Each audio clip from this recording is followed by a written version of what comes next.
नमस्ते, आशा करती हूँ आप सब कुशल मंगल होंगे। आज भाई रोनी कुमार जी का एक प्रश्न है जो कि कमेंट सेक्शन में आया हुआ है, उसका मैं उत्तर देने जा रही हूँ। चूँकि यह कमेंट बहुत बड़ा है, इसलिए इसे मैं थंबनेल में दे रही हूँ और यहाँ पर केवल उत्तर ही दे रही हूँ। भाई, आपने जो बात बताई है कि आपको ईर्ष्यावश आपके ऊपर जादू कर दिया गया है, फलस्वरूप आपकी मानसिक अवस्था बहुत खराब है। भाई रोनी, आपने जो कुछ भी लिखा है, इसे पढ़ने के बाद मैं एक चीज़ बोलना चाहूँगी जो मैंने पहले भी बोला था कि स्वयं को इतना असहाय, बीमार, मानसिक रोगी मत कहो। ये मन है ना, ये बहुत स्ट्रॉन्ग होना चाहिए, क्योंकि गीता में भगवान श्री कृष्ण ने क्या कहा है कि मनुष्य के अंगों में मैं मनुष्य का मन ही हूँ। तो जिस हृदय में, जिस मन में, जिस आत्मा में ईश्वर रहते हैं, भगवान श्री कृष्ण रहते हैं, क्या वह मन हमारा इतना ही निर्बल हो जाएगा कि किसी के जादू टोने या किया कराए करने से वो हम एक्सेप्ट कर लेंगे? हम क्यों स्वीकार करेंगे उसे? पहली बात, हम तो ये सब चीज मानेंगे ही नहीं। अपने मन को इतना स्ट्रांग बनाओ, अपने आप को इतना डैशिंग बनाओ कि आपके व्यक्तित्व में वह एक ताकत, एक पौरुषत्व, एक पराक्रम भाव नजर आए कि सामने वाला आपको देख के डरे। ये जो शेर दहाड़ती है, ये जो सांप फुफकारती है, शेर द्वारा किसी को मार देना, खा लेना या सांप द्वारा किसी को डस लेना, मृत्यु पहुंचाना, ये तो दूर की बात है। परंतु चूंकि वो बोल नहीं सकते, चूंकि वे पशु हैं, इसलिए भगवान ने उन्हें अपने आप को बचाने के लिए भी ये ताकत दी है कि वे दहाड़ते हैं और फुफकारते हैं, ताकि सामने वाला उनकी इस ताकत को देखकर डर जाए। तो वही ताकत मैं तो सोचती हूँ कि हर मनुष्य में होना चाहिए। मनुष्य का मन और शरीर इतना कमजोर और सरल नहीं होना चाहिए कि कोई सामने वाला आके उसको जो चाहे वही करे, कोई उठाए बिठाए रुलाए। क्यों? आपका एक अपना व्यक्तित्व है, आपका एक वजूद है, इस पृथ्वी पर आए हैं आप कुछ काम करने के लिए, एक अच्छा काम करने के लिए। आपके माता पिता हैं, भला सोचिए आपको ऐसी तकलीफ में देखकर वो लोग कितना दुखी होते हैं।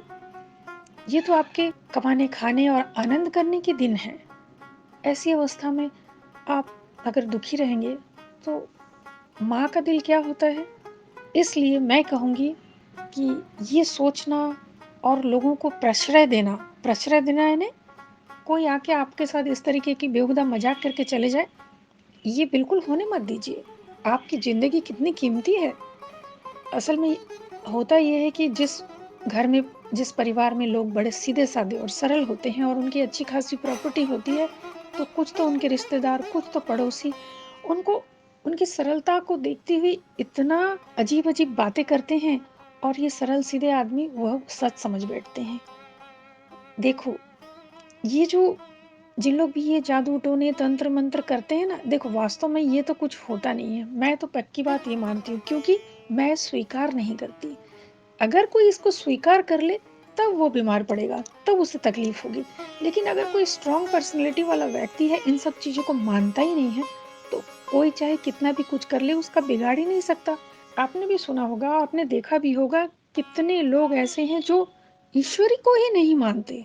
जादू टोना तो दूर की बात, मैं ऐसे कई लोगों को जानती हूँ जो बड़े बड़े ओहदे पर हैं, बहुत बड़ा बड़ा काम करते हैं, लेकिन वो कभी ईश्वर नहीं मानते। अब ये उनकी अपनी मर्जी है। मैंने पता किया तो कि आप किसको मानते हैं। इंसान किसी न किसी को तो एक मानता है। तो उनका कहना है कि हमारे लिए हमारी माँ ही सबसे बड़ी शक्ति है, भगवान है, आप जो कहो। लेकिन हम भगवान को नहीं मानते। तो जब ऐसे भी लोग हैं जो लोग भगवान को नहीं मानते, तो आप क्यों बेवजह किसी जादू टोना और इन सब चीज़ों को सोचते हैं और उनको बिलीव करते हैं? आप अगर इन सब चीज़ों को बिलीव करेंगे तो ये असर करता है। लेकिन जो लोग बिलीव नहीं करते, उनके सामने बैठ के कोई कितना ही कुछ कर दे क्रिया वगैरह, उसको कुछ होने वाला ही नहीं है। इसलिए सबसे अच्छा होता है कि अच्छे अच्छे दोस्तों से मिलना, जो अच्छी बातें करते हैं, जिनसे तुमको प्रेरणा मिलती हो, जो तुम्हारा मजाक नहीं बनाते, जो तुमसे मिलकर तुम्हें एक सहारा देते हैं, एक रास्ता दिखाते हैं। ऐसे दोस्तों से बात करो, ऐसे लोगों से मिलो, इनके बीच में उठा बैठा करो। और दूसरी बात, अगर तुम्हें अच्छे दोस्त नहीं मिलते, कोई तुमसे बात नहीं करना चाहता, तो अपने आप को कभी भी निराश मत समझना।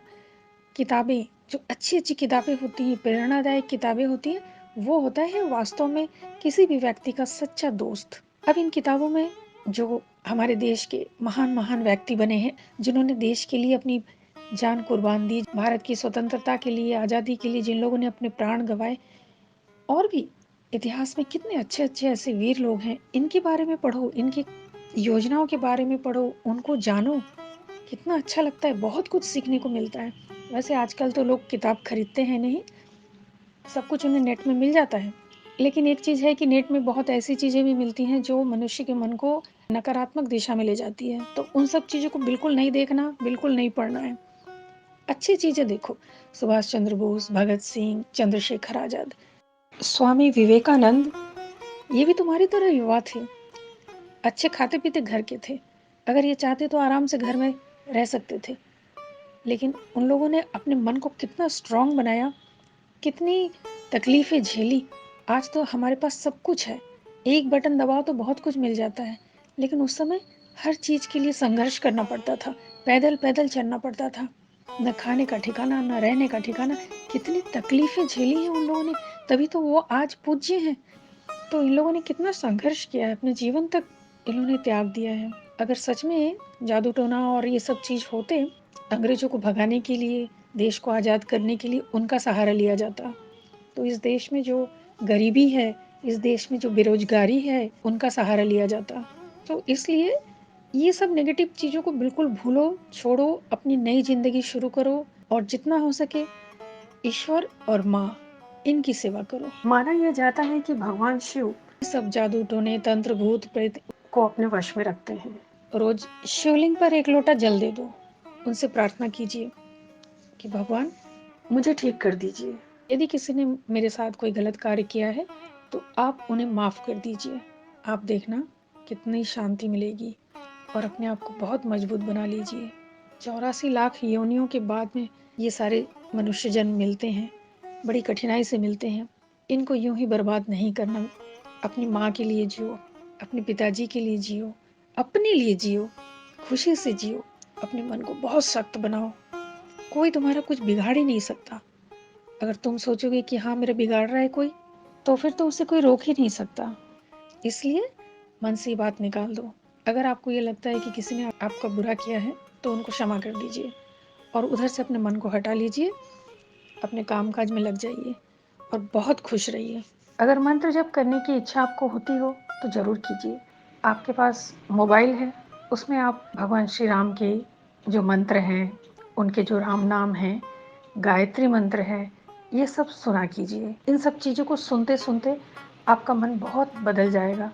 आपको एक प्रेरणा मिलेगी, एक शक्ति मिलेगी और ये होकर रहेगा।